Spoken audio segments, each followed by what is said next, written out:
متقی بننے کے لیے کچھ کرنا نہیں پڑتا میرے محترم بزرگوں دوستوں.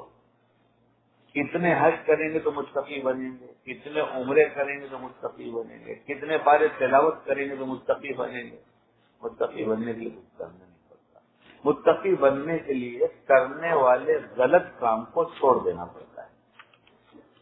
تو تقویٰ حاصل کرنا تو بہت ہی آسان سمجھ میں آتا ہے, اس لیے کہ کسی کام کا کرنا تو مشکل ہے اور کسی کام کا چھوڑ دینا تو بہت آسان ہے.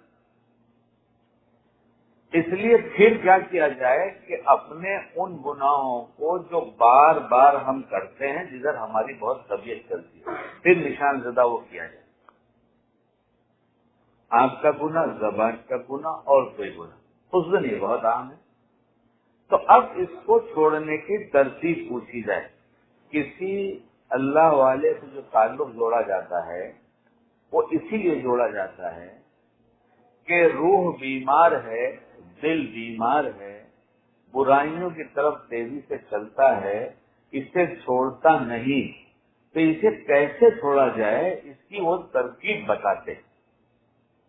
دعا کرتے ہیں, ترکیب بتاتے ہیں.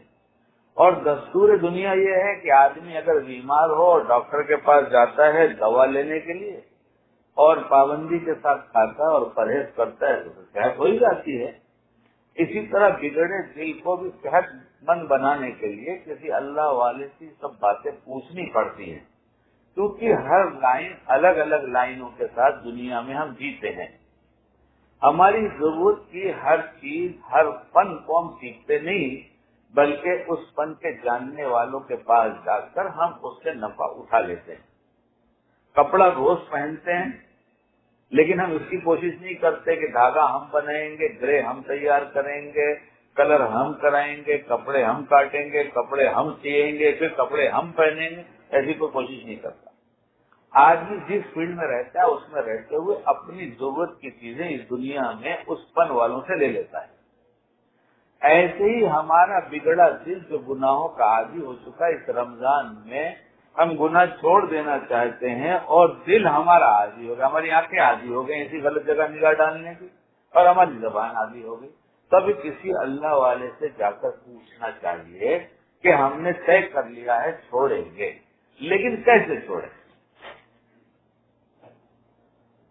صرف ارادے سے تو نہیں چھوٹے گی, کچھ تدبیر تو کرنا پڑے گا. دنیا میں کوئی چیز حاصل کرتے اسی تدبیر کرتے ہیں, تو کیا کریں, کسی سے پوچھیں گے. آپ نے ارادہ کیا نا تو کہیں پوچھنا پڑے گا. میں نے بھی کچھ پوچھا ہے کہیے تو بتا دوں, میں نے کچھ پوچھا ہے بتا دوں آپ حضرات کو. لیکن یہ ایسی دوا ہے جیسے کہ کسی کا سر دکھ رہا ہے تو کسی نے کہا پروٹین لے لو کھا لو, لیکن اب روز دکھتا ہے تو پتہ چلا کہ کسی اسپیشلسٹ کو دکھانا پڑے گا روز کیوں دکھتا ہے. ایسے ہی میں جو دوا آپ کو بتا کے جاؤں گا تو یہ دوا ایسی ہے جیسے پروٹین وقتی طور پہ آپ نے لے لیا, لیکن اگر یہ مرض نہیں جاتا تو کسی سے پوچھنا پڑے گا. اور آپ تلاش کریں گے تو ہر طرح کے لوگ دنیا میں ملتے ہیں, اللہ والے بھی بہت سارے آپ کو مل جائیں گے. اب مثلاً یہ دو گناہ ہیں اسے ہمیں چھوڑنا ہے. کون سا؟ ایک آنکھ کا گناہ اور ایک زبان کا گناہ. دونوں ہی بہت خطرناک گناہ ہیں. گناہ تو سبھی خراب ہے, یہ تو بہت دل کو فوراً تباہ کر دیتے. نگاہ ابلیس کے تیروں میں ایک تیر ہے, نگاہ ابلیس کے تیروں میں ایک تیر ہے, اور ایسا تیر ہے جو زہر میں بجھا ہوا ہے. کیسا ہے؟ زہر کا بجھا ہوا تیر اگر یہاں سے لگ کے تھوڑی سی خراش ہو جائے تو پوائزن اتر جائے گا اور آدمی مر جائے گا. یہ تیر ہمارے دل میں اتنی دفعہ لگا کہ دل ہمارا مردہ ہو چکا ہے.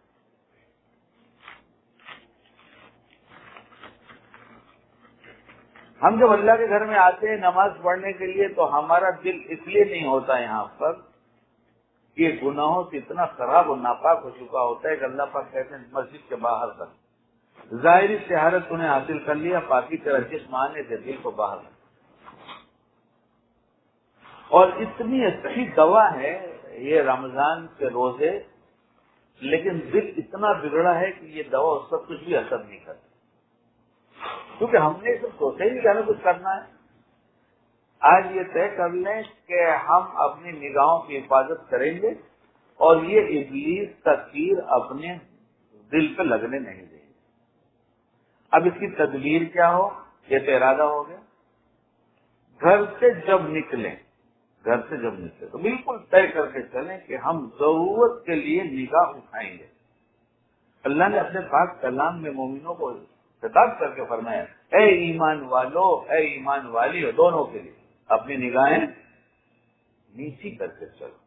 بہت سے لوگ کہتے ہیں ایک نگاہ معاف ہے، ایک نگاہ قصدن ڈالی جائے گی تو معاف نہیں ہے۔ اٹھا کر نگاہ چلنا یہ ڈالنے کی نیت سے اٹھانا ہے، اور جھکا کر نیچے نگاہ کر کے چل رہے ہیں اور اچانک کسی ضرورت کے لیے نگاہ اٹھایا اور پڑ گئی، یہ معاف۔ میں ایک ارادہ صبح علم تو ہوتا ہے میرے محترم بزرگوں دوستوں، علم کا استعداد نہیں ہوتا۔ اب صبح میں استعداد کر کے نکلیں گے گھر سے کہ ہم کسی کو نہیں دیکھیں گے اور ضرورت کے لیے نگاہ اٹھائیں گے، اور کہیں پڑ جائے گی فوراً ہٹا لیں گے، فوراً ہٹا